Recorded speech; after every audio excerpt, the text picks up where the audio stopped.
Bismillahirrahmanirrahim. Assalamualaikum warahmatullahi wabarakatuh. Sahabat muslimah, serumpun sebalai dimanapun Anda berada. Semoga Allah senantiasa melimpahkan nikmat Islam, nikmat iman, nikmat kesehatan, dan nikmat senantiasa mampu beramal sholih kepada kita semua. Amin, Allahumma amin. Alhamdulillah atas izin Allah, kita bersua kembali di program yang baru, tayang perdana secara live langsung di fanpage Muslimah Serumpun Sebalai. Semoga dengan adanya program ini bisa memperkaya wawasan kita tentang persoalan-persoalan yang kita hadapi, lalu dikupas dengan sudut pandang Islam yang khas. Dengan kacamata Islam, sehingga kemudian kita bisa menemukan bagaimana solusi Islam memandang setiap permasalahan kehidupan. Sebab Islam itu bukan hanya sekedar agama spiritual, tetapi Islam juga adalah sebuah sistem aturan kehidupan yang sudah terbukti mampu menjadi solusi atas seluruh permasalahan hidup kita.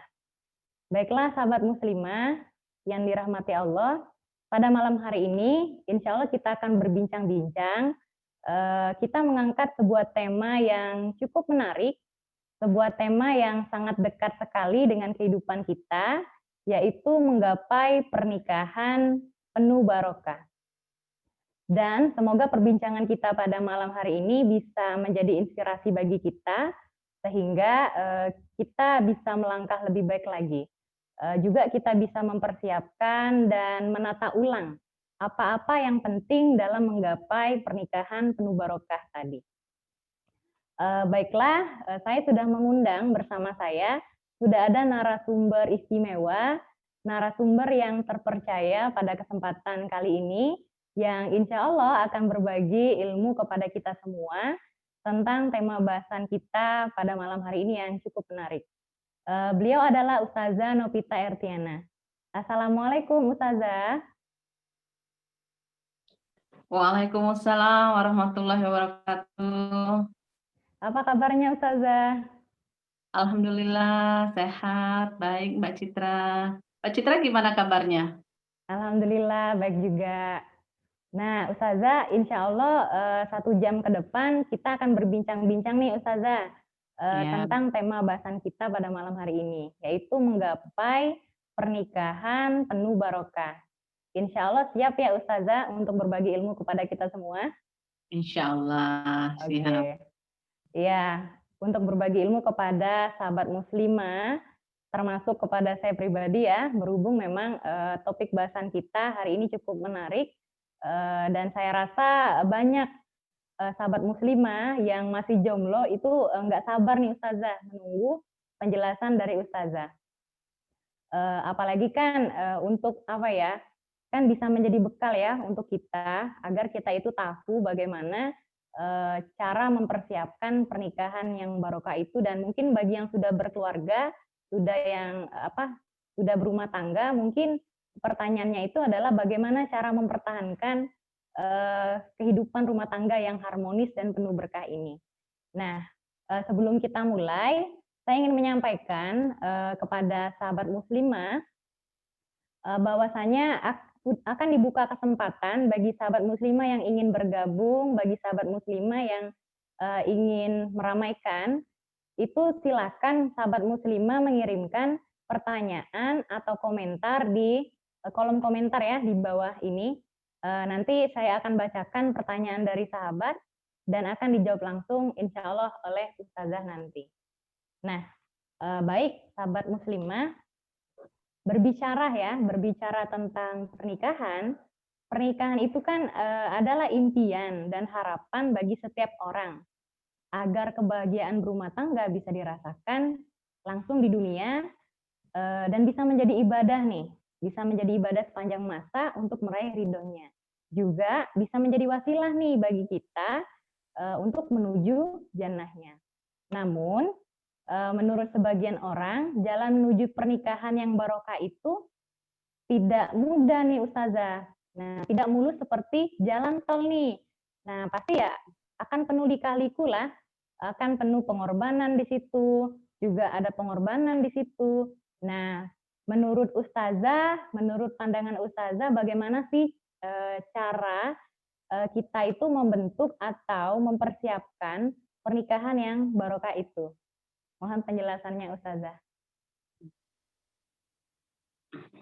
Baik, terima kasih Mbak Citra atas kesempatannya yang diberikan kepada saya pada malam hari ini. Alhamdulillah, sahabat muslimah serumpun sebalai, kita berjumpa dalam program Muslimah Bercerita, ya, program baru di Muslimah serumpun sebalai ini, gitu ya. Alhamdulillah, innal hamdalillah, nasta'inuhu wa nastaghfiruhu wa na'udzubillahi min sururi anfusina wa min sayyiati a'malina, may yahdihillahu fala mudhillalah wa may yudhlil fala hadiyalah. Asyhadu an la ilaha illallah, asyhadu anna Muhammadan abduhu wa rasuluh, amma ba'du. Segala puji dan syukur kita panjatkan kepada Allah Subhanahu wa taala karena atas rahmat dan nikmat dari Allah semata kita dapat berjumpa dalam program baru ini, gitu ya. Sehingga kita mungkin nanti bisa sama-sama saling berdiskusi, ya, agar pemahaman-pemahaman kita tentang Islam semakin bertambah, ya.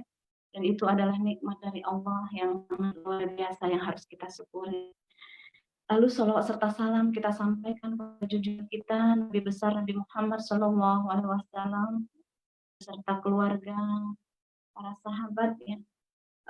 Kita selalu sampaikan sholawat serta salam kepada baginda Rasulullah karena beliau telah menuntun kita ke jalan yang terang benderang, jalan yang tadinya itu kita tidak mengenal Islam, lalu Rasulullah membawa ajaran Islam kepada kita semua agar kita terselamatkan di dunia dan di akhirat, ya. Amin ya rabbal alamin. Baik, saya akan menjawab pertanyaan dari Mbak Citra tadi, gitu ya, yang menanyakan, ya, bagaimana sih cara kita, gitu, untuk membentuk pernikahan yang penuh barokah, ya. Masya Allah, ini temanya agak cukup menarik, gitu ya, cukup mungkin dekat dengan kita karena pernikahan itu adalah dambaan dari setiap orang, gitu ya.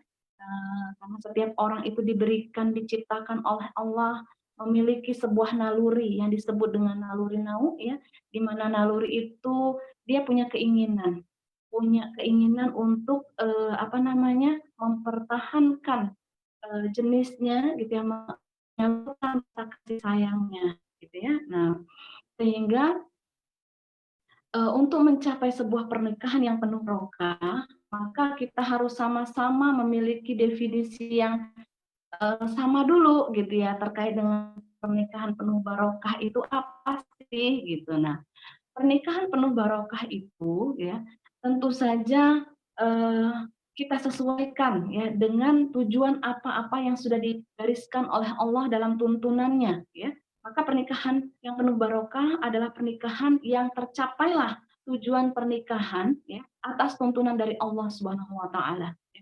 Nah, lalu apa sih tuntunan dari Allah Subhanahu wa taala terkait dengan tujuan dari pernikahan, ya? Ini sebagaimana Quran surah Ar-Rum ayat 21, ya.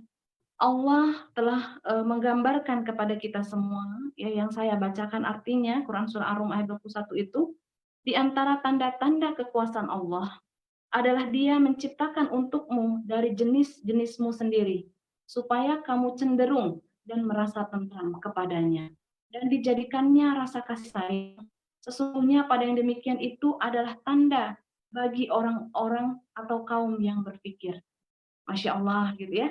Jadi dari Quran surah Ar-Rum ayat 21 ini, gitu ya, ini ada satu tujuan dari pernikahan yang sudah Allah tuntunkan kepada kita semua. Yaitu apa? Tujuan dari pernikahan itu adalah kita memiliki rasa tentram, rasa tenang, ya, rasa terpenuhinya kasih dan sayang, ya, sehingga menjalani kehidupan ini kita nyaman, kita tenang, ya, mau kerja tenang, mau masak tenang, kalau ibu-ibu tuh mau masak, mau ngurus anak itu tenang, gitu ya, tanpa beban, tanpa tekanan. Kenapa?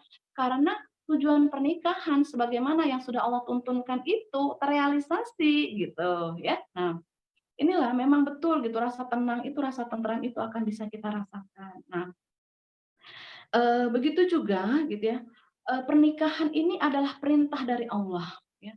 sebagaimana dalam surat An-Nur ayat 32. Allah memerintahkan kepada Rasulullah ya untuk menikahkan, mengawinkan orang-orang yang sedang sendiri. Nah, diperintahkan untuk menikah orang-orang yang sendiri itu gitu ya, agar mereka itu merasakan tentram, kesenangan ya, sehingga terpenuhilah naluri-nalurinya tadi, naluri-nalurinya tadi gitu ya. Kemudian pernikahan ini ternyata adalah perintah Allah gitu ya, yang hukumnya itu sunnah ya.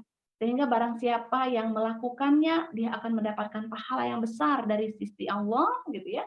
Nah, sebagaimana hadis Rasulullah dalam hadis riwayat At-Tabrani dan Al-Baihaqi ya, Rasulullah bersabda, barang siapa yang dimudahkan baginya untuk menikah lalu ia tidak menikah, maka ia tidak termasuk golonganku.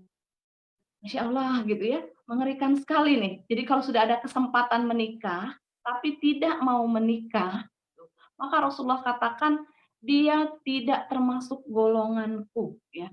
Nah, jadi jangan sampai nih gitu ya, sudah ada kesempatan menikah, sudah dimudahkan oleh Allah untuk menikah, tapi dia tidak mau menikah gitu ya. Nah, sehingga karena pernikahan ini hukumnya sunnah ya, dia adalah ibadah ya, yang Allah perintahkan kepada kita ya, maka ketika menikah ini adalah ibadah sunnahnya Rasulullah, tata caranya pun kita harus mengikuti Rasulullah ya, sehingga pernikahan barokah yang penuh barokah sebagaimana yang dituntun oleh Allah gitu ya, yang tujuannya tadi sudah ditetapkan oleh Allah kepada kita semua ya, maka untuk menggapai pernikahan yang barokah tersebut ya, kita perlu melakukan beberapa hal ya sebagai berikut ya. Yang pertama itu adalah kita harus meluruskan niat kita ya.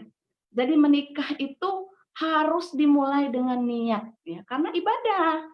Ibadah itu akan diterima pahalanya oleh Allah, akan diterima amal ibadahnya oleh Allah dan akan mendapatkan pahala dari Allah apabila ya niatnya itu benar, niatnya itu harus lillahi ta'ala, ya, ikhlas karena Allah, ya, betul-betul ikhlas karena Allah. Nah, sehingga pernikahan itu adalah pernikahan karena Allah, bukan karena nafsu, gitu ya, bukan karena tuntutan, "Aduh umur sudah tua," gitu kan, "sudah banyak yang nanya, udah deh kapan nikah," gitu ya. Bukan karena tuntutan itu, gitu. Tetapi tuntutannya itu adalah gitu ya, karena memang Allah memerintahkannya. Sehingga, niat kita itu betul-betul ikhlas karena Allah ya, bukan karena supaya tidak terdengar lagi suara-suara sumbang nanya, kapan nikah," gitu ya, gitu. Nah, tetapi betul-betul karena Allah. Karena Rasulullah bersabda dalam hadisnya ya, seseorang menikah karena 4 hal. Itu ada kalanya seseorang menikah karena hartanya, karena keturunan, ya, karena wajahnya, dan ada kalanya karena agamanya. Lalu Rasulullah menyambung, "Dan jika kamu mau selamat ya, maka menikahlah engkau karena agamanya." Masya Allah ya. Nah, jadi pilihannya itu, pilihlah seseorang itu ya dengan niat kita, kita memilih dia karena Allah, karena dia memiliki agama yang baik ya. Nah, sehingga kita memilih pasangan itu dorongannya itu karena agama. Lalu pernikahan yang penuh barokah itu ya akan bisa kita capai gitu ya. Apabila kita itu menyadari bahwa pernikahan adalah institusi terkecil, keluarga ya, pernikahan itu kan membentuk keluarga. Keluarga itu adalah institusi terkecil ya, di mana kita di institusi itu kita akan membentuk kepribadian Islam. Kepribadian Islam sang suami, istri maupun anak-anak gitu ya. Sehingga nanti akan lahirlah dari pernikahan yang penuh barokah ini akan melahirkan generasi-generasi Islam yang nanti akan melanjutkan estafet peradaban Islam ya. Nah, ini sebagaimana yang digambarkan oleh Allah dalam Quran surah Al-Furqan ayat 74 ya, yang saya bacakan artinya ya, dan orang-orang yang berkata, Rabbana hablana min azwajina wal dzurriyyatina qurrata a'yun waj'alna lil muttaqina imama gitu ya. Jadi di sana ada keinginan gitu ya. tujuan yang kuat ya di dalam itu, yaitu ingin lahirlah generasi yang memiliki kepribadian Islam yang menyenangkan hati, kemudian yang menyenangkan hati dan juga menjadi imam bagi kaum muslimin. Nah, lalu selanjutnya pernikahan yang barokah adalah pernikahan yang akan membentuk sebuah keluarga ya yang memiliki sikap saling terbuka, saling toleran, ya, selalu bermusyawarah, sabar dan penuh syukur kepada Allah. Sehingga kalau semuanya tuh saling terbuka, tidak ada dusta gitu ya, tidak ada kecurigaan nih antara suami ke istrinya, istri ke suaminya gitu kan. Kemudian juga ada sikap toleransi karena mungkin kan dengan memiliki latar belakang yang berbeda-beda ya. Kemudian selalu bermusyawarah, nggak apa namanya memaksakan kehendak gitu ya. Sehingga orang-orang yang ada di rumah itu akan selalu merasa tenang, tentram. Nah, tercapailah tujuan dari pernikahan barokah itu. Nah, ya. Kemudian yang selanjutnya, pernikahan barokah itu adalah pernikahan yang saling menguatkan di dalam menjalankan hukum-hukum Islam dan dakwah. Kalau kita melihat bagaimana kisah Khadijah istrinya Rasulullah SAW gitu ya, bagaimana beliau berjuang mengorbankan hartanya, jiwanya gitu ya, dan orang yang sangat pertama kali percaya kepada Rasulullah SAW gitu ya. Nah, sehingga contoh yang telah diberikan oleh Khadijah istri Rasulullah SAW ini gitu ya, itu memberikan gambaran yang pelajaran yang sangat luar biasa bagi kita. Jadi di dalam rumah tangga itu selayaknya gitu ya, kita itu saling menguatkan dalam menjalankan Islam, dalam menjalankan dakwah gitu ya, sehingga muncullah sebuah ketakwaan. Nah ya, ketakwaan, lahirlah orang-orang yang bertakwa dari sebuah pernikahan yang barokah.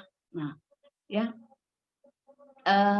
sehingga di sini ya, ketika ada saling memotivasi ya dalam menjalankan Islam, ini kan yang ada di rumah ini pasti akan merasakan tenang, merasakan bahagia gitu. Bayangkan ya, ketika seorang ayah gitu ya, selalu mengajak anaknya itu untuk beribadah, "Ayo anakku," gitu, "kita sholat bersama, ayo istriku kita sholat bersama," ya apalagi musim pandemi ini gitu ya. Nah, sebenarnya kalau laki-laki itu memang sholatnya di masjid gitu ya. Nah, maka istri dorong tuh gitu, suaminya gitu, untuk sholat ke masjid kalau misalnya lagi nggak pandemi. Mungkin pada saat pandemi ini ada kalanya suami-suami mungkin gitu ya, sesekali sholat di rumah gitu ya, mengajak anak dan istrinya, "Ayo kita sholat berjamaah," gitu ya. Lalu, diajak mungkin membaca Al-Qur'an bersama ya, hafalan Al-Qur'an bersama gitu ya. Kemudian shaum sunnah gitu. Shaum sunnah itu ya kalau masih anak-anak ya mungkin ditawarkan pada anak-anak, "Besok Umi sama Abi mau shaum," gitu. "Gimana, ada yang mau ikut?" Gitu kan. Nah, Masya Allah ya, ketakwaan itu akan terbangun, saling memotivasi, saling mengingatkan, saling mengajak gitu ya. Nah, Masya Allah itu sangat luar biasa, sungguh-sungguh sebuah pernikahan betul-betul yang penuh barokah gitu. Lalu jangan lupa gitu bahwa karena tujuan pernikahan kita ini ada supaya hati tentram gitu ya, dan niatnya betul-betul karena Allah ya, dan ingin melahirkan generasi yang berkepribadian Islam. Jangan lupa orang tua itu punya kewajiban untuk mendidik anak-anaknya dengan Islam ya. Maka ajarkanlah ya anak-anak itu dengan ajaran Islam yang sempurna, ajaran Islam yang kafah. Nah, jadi seorang bapak mungkin lelah bekerja di luar rumah gitu kan ya, kerja mungkin dari pagi sampai sore gitu. Ada yang mungkin pekerjaannya itu pekerjaan keras ya, misalnya tukang bangunan gitu ya, yang berat sekali mungkin harus ngangkat batu, mecahin batu dan sebagainya gitu. Ya pulang ke rumah itu, eee, pengennya sih mungkin gitu istirahat gitu ya, menikmati, istirahat melepaskan kelelahannya. Tapi ingat gitu, bahwa pernikahan yang barokah itu, seorang ayah itu dibutuhkan di keluarganya untuk membangun ketakwaan. Nah, membangun ketakwaan ya. Jadi mengajarkan tetap meskipun letih, capek, tetap anak-anak, istrinya gitu ya, diajak. untuk menjalankan Islam secara kafah, mengajak mereka beribadah, ya, mengajak mereka menjalankan ibadah-ibadah yang lainnya. Insya Allah gitu ya, dengan hal yang demikian gitu ya, yang kita lakukan, insya Allah pernikahan barokah. Di dalam rumah tangga itu akan tenang. Kalaupun ada konflik, konfliknya itu nggak lama-lama gitu ya. Kalaupun ada perbedaan pendapat, perbedaannya pendapat itu nggak terlalu tajam gitu ya. Insya Allah akan bisa segera diselesaikan gitu ya. Nah, jadi insya Allah pernikahan yang barokah itu akan bisa terwujud gitu ya. Baik, mungkin seperti itu Mbak Citra.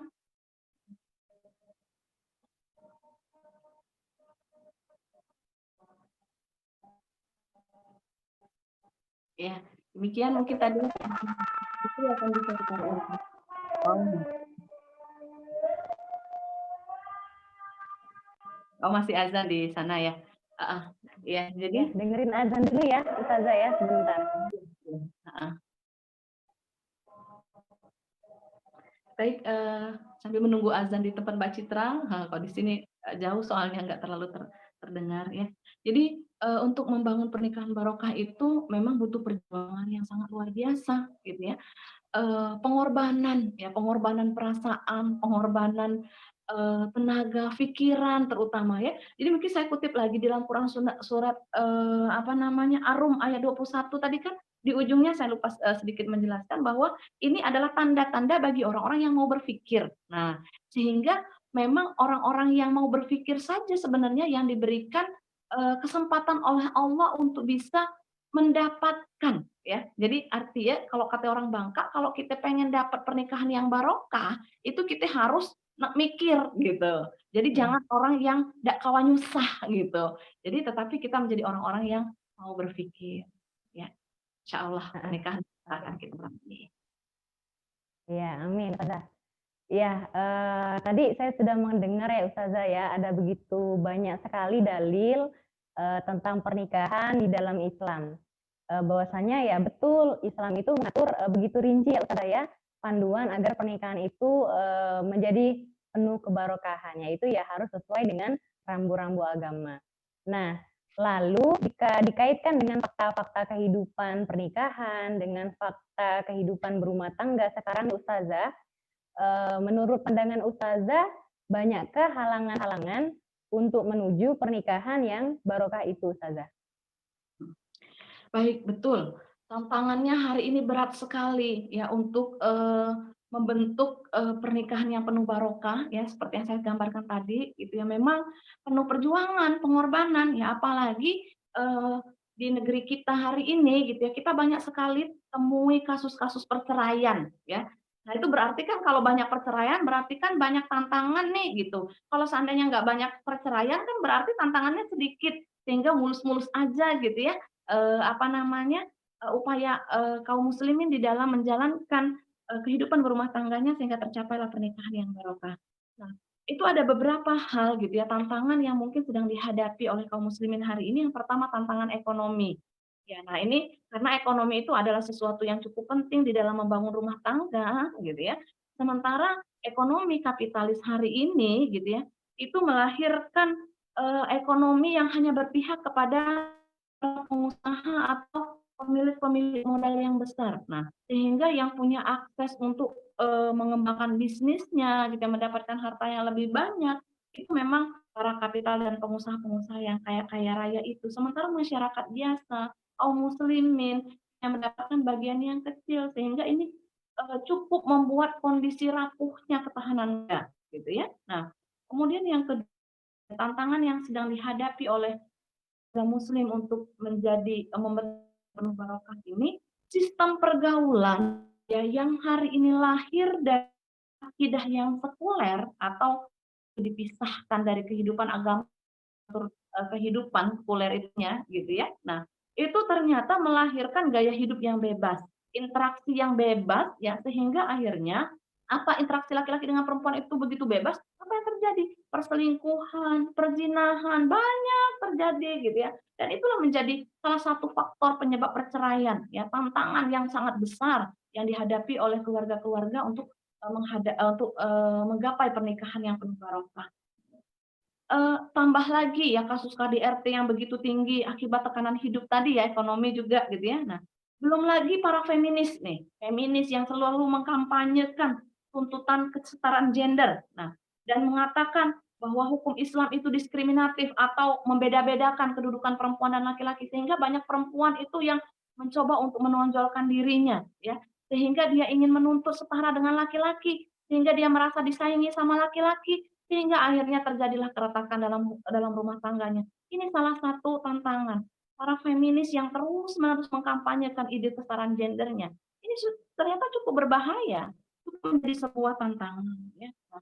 Belum lagi kalau kita melihat tantangan yang harus dihadapi oleh keluarga-keluarga muslim adalah tontonan dan perilaku ya, yang bermanfaat atau anfaedah. Hari ini kalau kita lihat tontonan di televisi, di media sosial itu tidak sedikit yang anfaedah gitu ya, tidak bermanfaat ya. Sehingga, sajian-sajian seperti ini gitu ya, membuat, banyak, keluarga-keluarga muslim itu akhirnya arah pandangnya itu jadi berubah. Ingin hidup mewah gitu ya, ukuran standar kebahagiaan itu adalah harta gitu ya, sehingga, ya tidak sedikit akhirnya keluarga itu rapuh gitu ya, untuk, apa namanya, membentuk pernikahan yang tentram, yang merasakan ketenangan gitu, itu akhirnya agak sedikit mengalami tantangan, kekacauan karena adanya, tantangan-tantangan yang harus dihadapi oleh keluarga muslim hari ini ya. Nah ini kalau kita lihat, apa yang menjadi tantangan ini semuanya berangkat dari sistem kehidupan yang sedang berlaku di negara kita, yaitu sistem kehidupan kapitalis ya.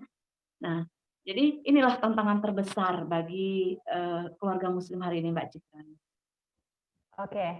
Nah, ya, ini Ustazah, jika kita memperhatikan fenomena kegagalan dalam menempuh kehidupan rumah tangga ya, sebagaimana tadi yang sudah Ustazah jelaskan, ada begitu banyak tantangan-tantangan ya, menuju pernikahan yang penuh barokah tadi. Nah, seharusnya itu sudah sepatutnya bagi kita itu harus melakukan introspeksi diri, atau sudah sepatutnya kita itu melakukan muhasabah terhadap diri kita sendiri. Apakah selama ini kita masih konsisten, atau apakah kita masih istiqomah dalam memegang teguh rambu-rambu agama dalam meniti kehidupan berumah tangga ini. Nah, lalu menurut pandangan Ustazah nih ya, sebagai muslimah, apa saja sih yang harusnya itu kita persiapkan untuk membentuk atau mempertahankan Ustazah pernikahan barokah tadi itu? Iya. Mohon Sikap Ustazah kita mungkin ya, penjelasannya. kita sebagai muslimah gitu ya. Nah, Sikap kita. ya, setelah kita melihat tadi ya, definisi dan tujuan dari pernikahan ya, dan untuk menggapai pernikahan yang barokah tadi ternyata memang, butuh perjuangan ya, karena juga ternyata ada tantangan. Maka sebagai seorang muslimah ya, tentu saja, kita sekalipun ya kita sudah punya standar nih tadi ya, ingin membangun pernikahan yang penuh barokah gitu, seperti yang sudah saya jelaskan tadi, tetapi kita menghadapi tantangan, lalu sebagai muslimah ini kita harus bagaimana gitu. Apakah kita menyerah dengan keadaan kita punya target yang tinggi gitu dalam membentuk pernikahan, tapi lalu kemudian ada tantangan gitu. Apakah kemudian kita menyerah? Tidak demikian, tetapi kita harus punya sikap gitu ya.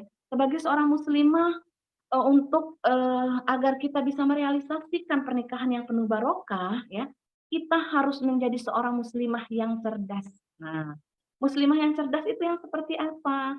Muslimah yang selalu berupaya untuk menambah ilmunya, wakofahnya, pemahaman-pemahaman Islamnya, pengetahuan-pengetahuan Islamnya, sehingga pengetahuan Islam yang dia dapatkan itu termasuk bagaimana Islam mengatur perkara rumah tangga, perkara ekonomi, perkara pendidikan, pergaulan, ya.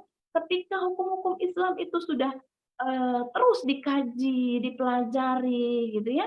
Nah, ini tentu saja gitu ya, dia akan apa, berupaya untuk menjalankan hukum-hukum yang dia kaji tadi, gitu. Nah, maka kita itu harus cerdas. Jadi jangan menjalani pernikahan itu ya apa adanya, gitu. Dari zaman dulu orang tua kami itu begini menikahnya itu, rumah tangga itu begini, gitu ya. Enggak demikian, gitu. Bisa jadi mungkin orang tua kita dulu terbatas, pemahaman Islamnya, tetapi dengan, pemahaman-pemahaman Islam yang hari ini terus berkembang dengan berbagai apa namanya media-media yang kita miliki gitu ya. Nah, maka kita bisa terus menambah sakufah kita, pengetahuan kita. Maka teruslah kita mengkaji Islam ya. Jadi menjadilah muslimah-muslimah yang cerdas gitu ya, yang haus ilmu, pokok belajar terus. Di mana ada kajian ikut gitu ya. Nah, apalagi acara seperti ini ikutin nih setiap apa Rabu malam Kamis nih, jangan lupa ya sahabat muslimah ikuti terus program ini. Insya Allah mudah-mudahan ilmu kita akan terus bertambah. Nah, lalu kita harus menyadari bahwa pernikahan itu ya adalah untuk mencapai tujuan. Jadi sifatnya dia proses gitu ya. Nah, bukan tujuan ya. Jadi pernikahan itu bukan tujuan. Ya, ini yang harus kita sadari, yang harus kita sikapi dengan benar sebagai seorang muslimah, bahwa pernikahan itu adalah proses, ya, bukan tujuan. Jadi kalau ngerasa tujuan tuh kan, lah tercapailah cita-citaku gitulah menikah gitu kan. Nah, nggak demikian gitu ya. Selanjutnya terserahkulah kayak mana gitu kan, nggak begitu gitu. Tetapi justru pernikahan itu adalah proses, proses belajar untuk mengelola, memanajemen diri dan jiwa gitu ya, mengelola emosi, mengendalikan amarah kita gitu ya, menjadikan kita ini sebagai seorang ibu, pendidik gitu ya, mitra bagi suami, mengelola ya kejiwaan kita ketika ya misalnya menghadapi suami itu tidak sesuai dengan kita inginkan, karena sama gitu ya, suami juga belum tentu gitu ya, apa namanya, merasa sudah puas dengan apa yang ada pada diri kita juga belum tentu sempurna gitu ya. Maka kita sadari bahwa ini adalah proses bagi kita untuk belajar ya. Jadi kita jangan, selalu berharap bahwa suami itu, apa, harus sempurna seperti yang kita inginkan ya, seperti yang kita cita-citakan. Saya dulu menginginkan itu, saya kira yang namanya suami saya itu pastilah orang yang begini gitu kan. Nah, ternyata nggak sesuai harapan gitu. Ya itu adalah proses gitu. Bagaimana agar kita bisa menyatukan, eee, 2 manusia dengan latar belakang yang masing-masing itu berbeda gitu ya, menjadi sebuah keluarga yang sakinah, mawaddah, dan penuh barokah ini. Nah, maka kita harus sadari sikap kita harus mau belajar terus mengikuti proses itu gitu ya. Jangan menyerah gitu. Ya berantem dikit, "Ah, pisah aja," gitu. Nah, itu berarti kita belum mau menjadi orang yang mau melakukan proses. Nah, karena menikah itu bukan tujuan, ya menikah itu proses. Tujuan pernikahan itu adalah tentram, nyaman. Nah, maka pernikahan itu adalah proses bagi kita untuk mencapainya ke sana. Nah, lalu kemudian yang kita harus pahami sikap kita gitu ya sebagai seorang muslimah di dalam apa upaya kita untuk menciptakan sebuah pernikahan yang penuh barokah ya kita harus sadari ya pernikahan itu adalah ibadah, ibadah yang Allah turunkan kepada kita, ibadah sepanjang masa gitu ya. Nah, sehingga kalau yang namanya ibadah itu kita nggak boleh cerita-ceritain kemana-mana gitu ya. Ibadah baik, ibadah buruk gitu. Apakah kita habis sholat kita ceritain ke orang, aduh saya tadi udah sholat khusyuk banget gitu kan nggak perlu gitu. Begitu juga, aduh saya sama suami romantis deh gitu atau saya sama suami berantem gini gini gini, itu nggak perlu karena itu ibadah.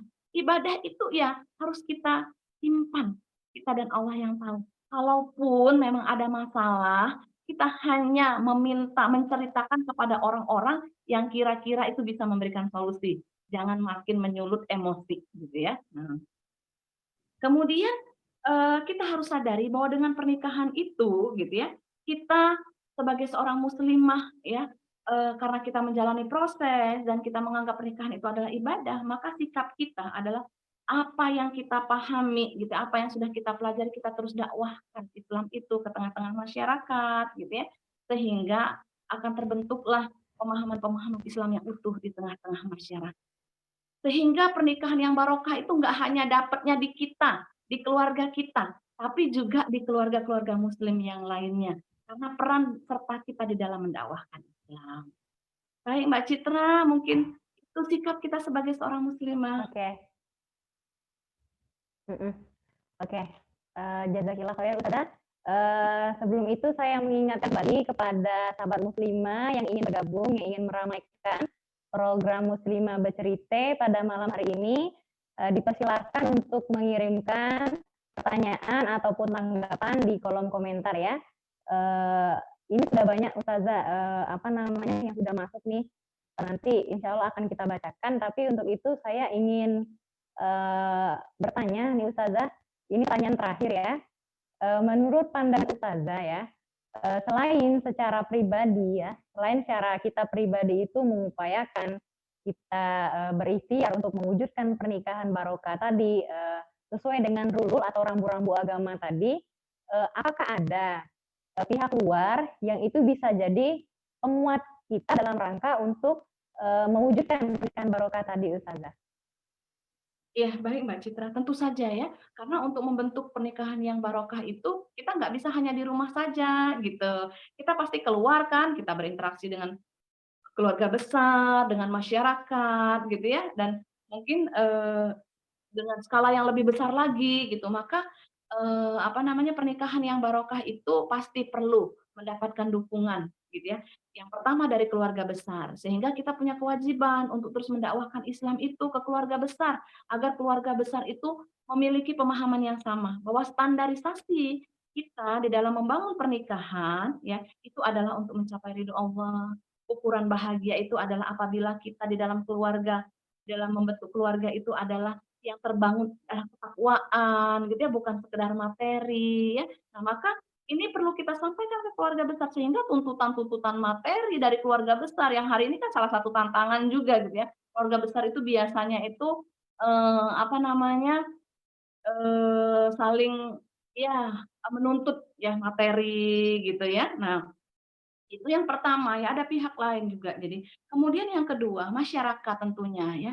Masyarakat hari ini itu adalah masyarakat yang bisa dikatakan masyarakat yang masih hidup dengan gaya hidup sekulerisme atau memisahkan agama dari kehidupan sehingga gaya hidup individualis ataupun hidupnya sendiri-sendirilah gitu ya. Kemudian gaya hidup mewah, ingin hidup standar kebahagiaan itu adalah harta, itu masih terjadi di tengah-tengah masyarakat. Sehingga ini juga sesuatu yang penting untuk kita terus menyampaikan, menyuarakan dakwah ini ke tengah-tengah masyarakat, agar masyarakat itu paham bahwa pernikahan yang barokah gitu ya, adalah pernikahan yang ditujukan untuk mencapai ridho Allah, untuk membangun ketakwaan kepada Allah ya. Sehingga pernikahan yang barokah itu adalah pernikahan yang mampu melahirkan generasi-generasi yang bertakwa. Nah, itu ukurannya, bukan yang banyak hartanya, banyak mobilnya, banyak rumahnya gitu ya, bukan gitu. Nah, ini kan masyarakat kita mungkin masih perlu kita sampaikan dakwah ini kepada mereka.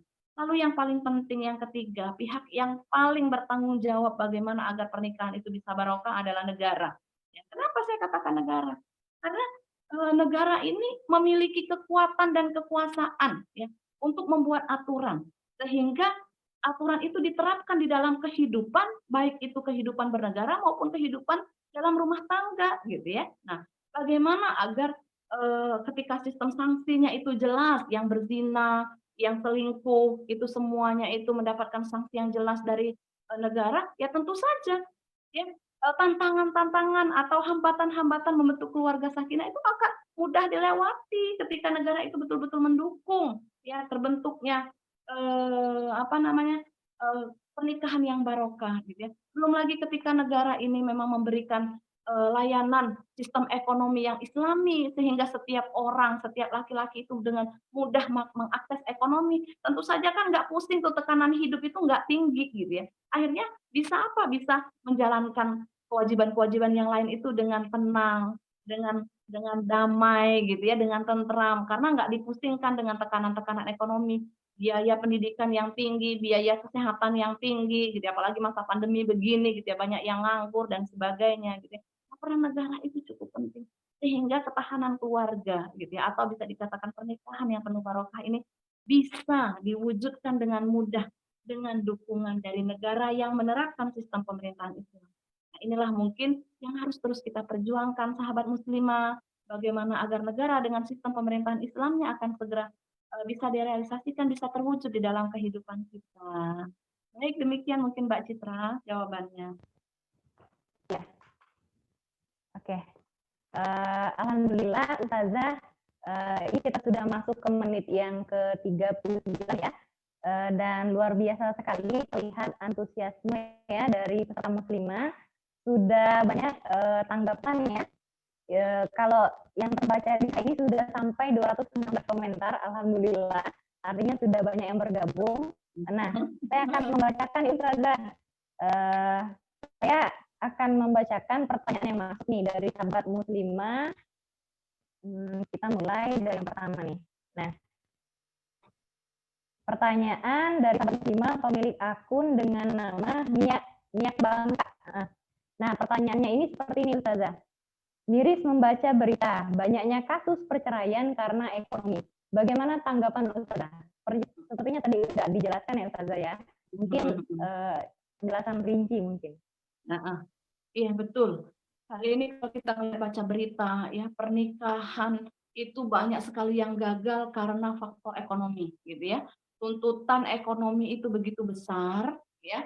Harga barang-barang itu sudah mulai semakin meningkat, semakin nanjak nggak pakai turun lagi gitu ya. Nah, sementara penghasilan, pendapatan itu makin nurun gitu. Kenapa gitu? Bahkan ada yang tidak sedikit yang nol penghasilan ya, apalagi di masa pandemi seperti ini, yang dirumahkan itu banyak sekali gitu ya, dan jumlahnya itu besar.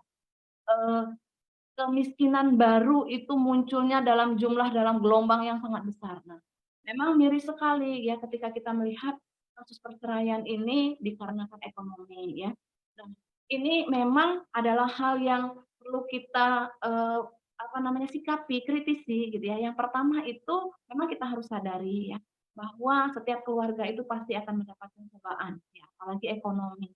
Maka ketika memang hantaman ekonomi hari ini itu menimpa keluarga, maka sikap kita sebagai seorang muslimah ya, mendampingi suami, yang pertama adalah kita bersabar ya. Memang mungkin ini adalah ujian yang sangat yang Allah berikan kepada kita untuk meningkatkan iman dan derajat kita, untuk menaikkan derajat kita. Tetapi kesabaran itu bukan berarti kemudian kita diam, gitu ya. Kita diam dalam arti kata ya sudah nerima saja gitu kan. Nah, ya, sehingga biar supaya nggak terjadi perceraian, ya udah deh saya diem-diem aja gitu. Nggak demikian. Tetapi kita harus membongkar gitu ya. Kita harus menyampaikan kepada umat gitu ya, kepada masyarakat, kepada orang-orang yang ada di sekitar kita gitu ya, dengan dakwah kita gitu ya. Bahwa penyebab ekonomi yang rapuh di dalam keluarga ini tidak terlepas dari negara kita yang menerapkan sistem ekonomi kapitalis gitu. Di mana sistem ekonomi kapitalis ini memang hanya berpihak gitu ya kepada para pengusaha-pengusaha ya, pemilik modal yang memang mereka memiliki kekuatan ekonomi yang besar sehingga akhirnya mereka bisa mengembangkan bisnis-bisnis mereka. Sementara masyarakat biasa, apalagi buruh, pegawai ya, karyawan-karyawan swasta gitu ya, ataupun pegawai-pegawai buruh harian lepas seperti itu gitu ya. Mereka mengakses ekonomi itu dalam jumlah yang sangat minimal sekali, sangat minimalis sekali gitu.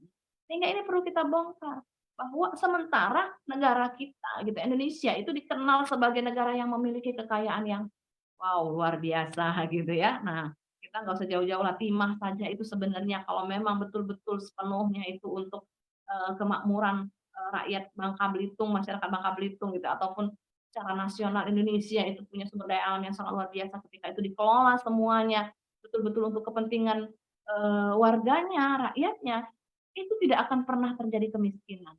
Ya. Tidak akan ada permasalahan perceraian karena faktor kemiskinan. Gitu. Karena kemiskinan hari ini itu dibuat oleh sistem, dibuat oleh negara. Sehingga ini yang terus-menerus perlu kita dakwahkan. Baik, begitu Mbak Citra jawabannya.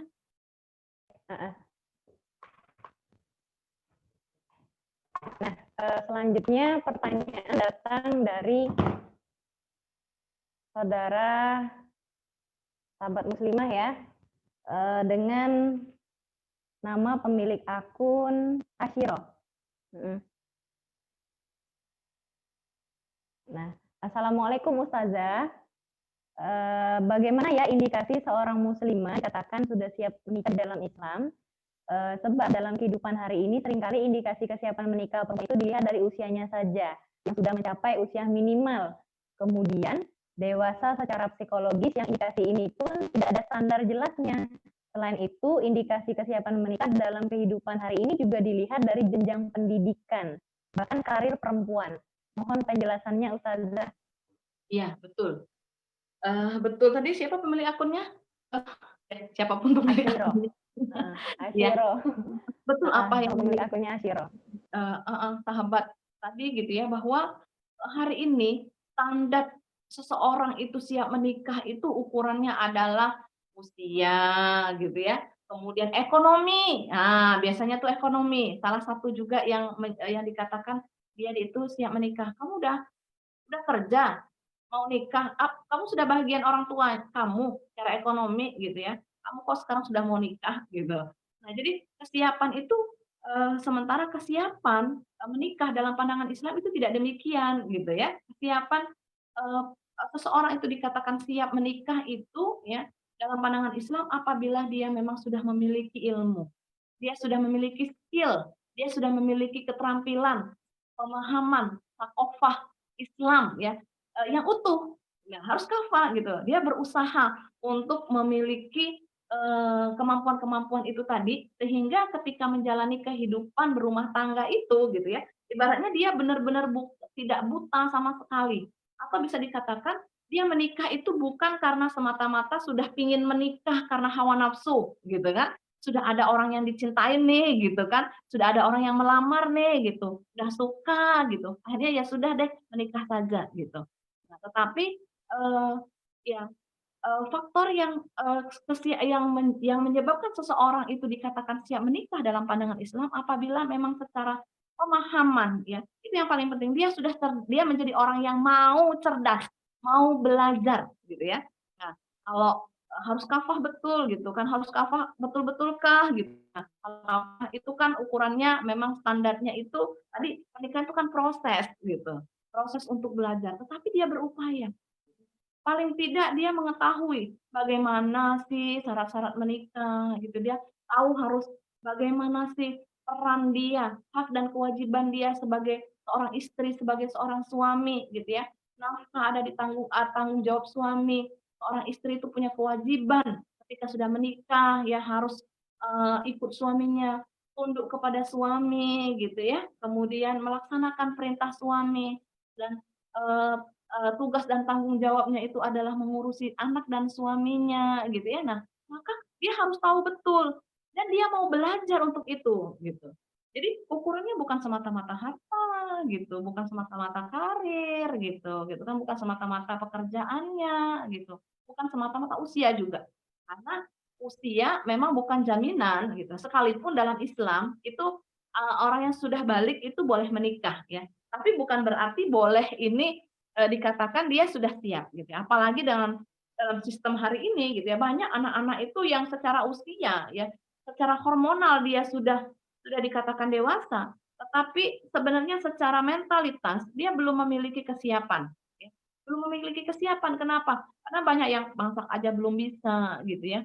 Kemudian ya masih masih gaya kekanak-kanakan, masih belum bisa mengurusi suaminya, belum mengerti hak dan kewajibannya sebagai seorang istri, sehingga habis nikah marah berantem dikit sama suami pergi, gitu kan ya. Nah, kabur gitu, kemudian minta pisah dan sebagainya gitu ya. Nah, berarti kan dia belum memiliki kesiapan gitu ya, belum memiliki kesiapan. Nah, itulah gitu ya, yang perlu dibangkitkan. Sementara Islam ya insya Allah akan mendidik seseorang itu sejak dini siap untuk menikah. Nih, masya Allah gitu ya. Jadi sejak dini sudah diajarkan ya, para ibu nih sudah mulai harus mengajarkan kepada anak-anaknya gitu kan ya, mengajarkan kepada anak-anaknya, bagaimana siap untuk, memasuki jenjang pernikahan. Perempuan diajarin ngurus rumah tangga, diajarin untuk bertanggung jawab terhadap isi rumahnya gitu ya, memanajemen rumah tangganya. Seorang anak laki-laki kalau punya anak laki-laki, dipersiapkan untuk bertanggung jawab mencari nafkah, nggak apa-apa dari sejak kecil udah disuruh jualan misalnya gitu ya, kemudian ditambahkan pemahaman-pemahaman Islam, terus diajarkan ya, ditanamkan terus ketakwaan kepada Allah. Karena kalau orang itu sudah bertakwa gitu ya, sesungguhnya dia sudah siap menikah. Kalau sudah dibangun ketakwaan itu sudah siap menikah. Kalau misalnya dia mencintai gitu ya pasangannya gitu ya, suaminya gitu, istrinya gitu ya, maka dia akan bertanggung jawab terhadap orang yang dia cintai gitu ya. Kalaupun pernikahannya itu tidak dilandasi cinta nih misalnya gitu ya. Nah, itu orang yang bertakwa itu dia tidak akan berani menzolimi seseorang gitu ya, menzolimi manusia di mana manusia itu adalah hamba Allah, apalagi itu misalnya istrinya gitu ya. Nah, sehingga ketakwaan inilah gitu yang harus dibangun terlebih dahulu sehingga seseorang itu bisa dikatakan siap menikah. Baik, seperti itu Mbak Citra.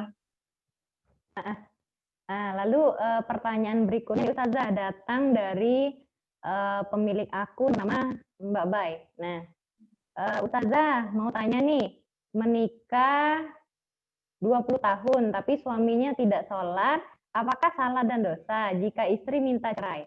Karena semakin ke sini suami tidak bertanggung jawab baik dari nafkah, lahir dan batin. Apalagi suami ringan tangan, suami bersekutu dengan dunia hitam. Mohon penjelasannya Ustazah.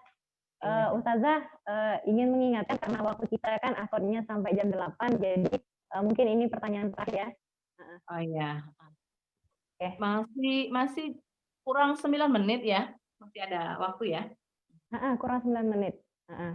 Baik, baik, pertanyaan ini luar biasa berarti ya, sabarnya seorang istri hidup bersama laki-laki yang tidak mengajaknya kepada pernikahan yang barokah ya. Jadi kita tahu tadi pernikahan yang barokah itu adalah pernikahan di mana kita ingin mencapai kepada tujuan pernikahan yang sudah dituntun oleh Allah ya.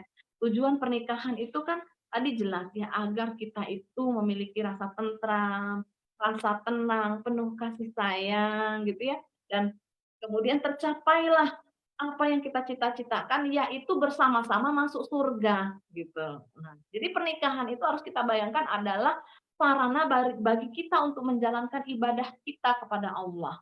Ibadah sepanjang masa, ibadah yang nggak ada henti-hentinya, ya Masya Allah pernikahan itu. Nah, bisa dibayangkan ketika seorang suami yang seharusnya dia menjadi imam, ya, yang mengajak kita kepada ketakwaan dan keimanan kepada Allah, gitu ya. Nah, tetapi kemudian dia tidak sholat, gitu. Ya. Nah, tentu saja ini kalau ditanya apakah salah kalau minta cerai, gitu ya. Nah, sebenarnya jawabannya itu bukan salah atau tidak salah, tetapi sejauh sampai dengan 20 tahun itu gitu ya, pertanyaannya adalah kita flashback dikit ke belakang, gitu. Dulu waktu menikah niatnya gimana sih gitu ya, niatnya seperti apa? Apakah memang menikah itu gitu kan, karena Allah. Tentu saja kalau kita menikah karena Allah kan berarti milihnya lelaki yang agamanya baik, pasti sholat lah minimal sholat gitu ya. Nah, tapi lelaki yang demikian. Nah, ketika memang, flashback gitu ya, itu ternyata, oh iya saya dulu mungkin masih memilih, suami itu bukan semata-mata karena Allah, tapi dulu itu ya mungkin karena suami itu ganteng gitu ya, sehingga mau-mau aja, ataupun karena suami itu mungkin, ada pekerjaan yang baik gitu ya, yang baik secara ekonomi bisa meningkatkan ekonomi keluarga saya lah gitu misalnya. Sehingga akhirnya sekarang kita mau memperbaikinya ya. Nah, ketika kita mau memperbaiki itu, maka yang kita tanyakan adalah bagaimana sih usaha dari seorang istri ya untuk mendakwahkan Islam kepada suaminya. Bagaimana suaminya itu agar bisa sholat gitu ya, agar mau sholat dan bisa menjadi imam bagi keluarganya gitu ya. Nah, itu yang nanti akan diminta pertanggungjawaban oleh Allah terlebih dahulu tuh demikian. Meskipun memang suami itu punya suami yang punya kewajiban untuk mendidik anak dan istrinya gitu kan. Nah, tetapi di sisi lain istri juga tetap punya punya kewajiban ya untuk ya nggak boleh melihat kemungkaran di depan mata. Nah, ya. Jadi bukan karena sang istri itu bertanggung jawab terhadap perilaku suami, bukan, tetapi seorang istri yang hidup bersama suami, dia melihat kemungkaran di depan matanya. Nah, sekarang kalau dia melihat kemungkaran di depan matanya gimana? Rasulullah bersabda ya, barang siapa yang melihat kemungkaran di depan matanya, maka hendaklah dia mengubahnya ya, yang dengan lisannya gitu, kemudian dengan tangannya, kemudian kalau nggak sanggup dengan lisannya, kalau nggak sanggup dengan hatinya, dengan mendoakannya. Itu yang harus dilakukan. Sudah belum gitu dia melakukan perubahan itu dengan tangannya, mungkin ditarik atau diapalah gitu ya, atau dengan lisan gitu, diajak terus-menerus gitu. Nah, ketika memang itu sudah sempurna dilakukan ya, sudah betul-betul sang istri itu, melakukan hal-hal tersebut, tetapi kemudian ternyata suami memang tidak mau berubah ya, didoakan juga mungkin sudah ya, silakan si istri itu memberikan pilihan kepada suami gitu ya, memberikan pilihan, "Ini saya mau diajak kemana sih dari pernikahan ini? Saya ingin pernikahan kita itu adalah pernikahan yang penuh dengan barokah, tapi ketika memang ternyata pernikahan itu tidak bisa tujuan pernikahan itu tidak bisa kita dapatkan, ketentraman, kenyamanan itu tidak bisa kita dapatkan. Lalu apa yang kita dapatkan dari pernikahan ini? Kalau memang ternyata ujung-ujungnya hanya pertengkaran-pertengkaran gitu tiap hari, ya gitu kan mungkin perpisahan sekalipun itu sesuatu yang dibenci oleh Allah gitu ya. Tetapi ketika memang itu adalah jalan yang terbaik, ya mungkin, tidak, apa namanya, ya tidak ada pilihan yang lain, ya apa boleh buat gitu. Tetapi yang Allah nanti akan tanyakan, ingat gitu ya, bukan semata-mata langsung bercerainya gitu, tetapi apa sih yang sudah dilakukan oleh seorang istri di dalam, ketika melihat kemungkaran. Apa yang sudah sungguh-sungguh belum, sudah minta tolong ke, pihak-pihak lain belum gitu ya, sehingga memang, tercapailah ya tujuan pernikahan tersebut gitu. Ya, mungkin seperti itu Mbak Citra jawabannya. Ya, jazakillah khairan jaza Ustazah. Baiklah sahabat muslimah, berhubung kita sekarang sudah berada di penghujung waktu ya, akad di awal kan jam 8, jadi mohon maaf kepada sahabat muslimah yang sudah mengirimkan pertanyaan tetapi belum bisa terjawab ya, belum bisa dijawab karena waktunya sudah mau habis. Sahabat muslimah yang dirahmati Allah, saya ingin menyimpulkan ya ada beberapa poin penting atas perbincangan kita pada malam hari ini, yaitu pertama pentingnya kita itu menanamkan kesadaran di dalam diri kita bahwasanya kita sebagai muslimah itu mestinya belajar Islam dan memahami Islam secara kafah. Nah, sebab Islam itu dia ada solusi atas seluruh problematika kehidupan kita, termasuk Islam juga mengatur permasalahan-permasalahan di rumah tangga, di kehidupan rumah tangga, di kehidupan pernikahan. Nah, sebab Islam bukan hanya sekedar agama teoritis, tetapi Islam juga adalah agama aplikatif. Nah, sehingga di sini kita itu harus terdorong untuk mengkaji Islam dan juga mengamalkan ilmu Islam tadi. Diamalkan di dalam keluarga kita, di dalam kehidupan berumah tangga, dan juga seperti yang sudah dijelaskan kita tadi, di sini juga penting ya peran besar negara yang juga harus menerapkan Islam tadi ya. Nah, sehingga untuk mencapai sebuah pernikahan yang penuh keberkahan itu adalah sesuatu yang insya Allah sangat mudah untuk direalisasikan, bukan hanya sekedar impian semata. Mungkin itu kesimpulan dari Citra. Baiklah, kita ucapkan jazakillah khairan jaza kepada Ustazah Novita selaku narasumber kita pada malam hari ini. Ya, jazakillah Ustazah yang sudah berkenan membagikan ilmunya kepada kita semua. Iya, semoga masih berkenan ya Ustazah untuk kita ajak berbincang-bincang di segmen berikutnya. Insya Allah masih sangat berkenan. Iya. Iya, Iya, ternyata oke. malam ini berbincang-bincang. Seru ya. Iya, seru banget. banget. Iya, Ustazah. Nah, saya selaku host mewakili narasumber, mohon maaf atas segala khilaf. Mohon maaf jika ada salah kata, kepada Allah kami mohon ampun. Sahabat muslimah, jangan lupa ya, terus pantengin, ikutin terus, dan stay tune di program terbaru kita, yakni program Muslimah Bercerita. Program ini akan tayang setiap Rabu malam Kamis pukul 19 sampai 20 waktu Indonesia Barat. Semoga program ini bisa bermanfaat bagi kita semua, bisa mencerahkan. Baiklah, saya pamit undur diri, saya tutup. Wassalamualaikum warahmatullahi wabarakatuh. Waalaikumsalam warahmatullahi wabarakatuh. Yuk berbagi kebaikan dan informasi seputar Islam dengan cara like, komen, serta subscribe channel Muslimah Serumpun Sebalai. Dan jangan lupa untuk like fanpage Muslimah Serumpun Sebalai di Facebook. Berikan suka dan komentar kalian ya di setiap kiriman Muslimah Serumpun Sebalai. Jangan lupa pula untuk membagikannya agar Islam semakin tersyiar ke seluruh pelosok dunia. Terima kasih sudah menonton. Wassalamualaikum warahmatullahi wabarakatuh.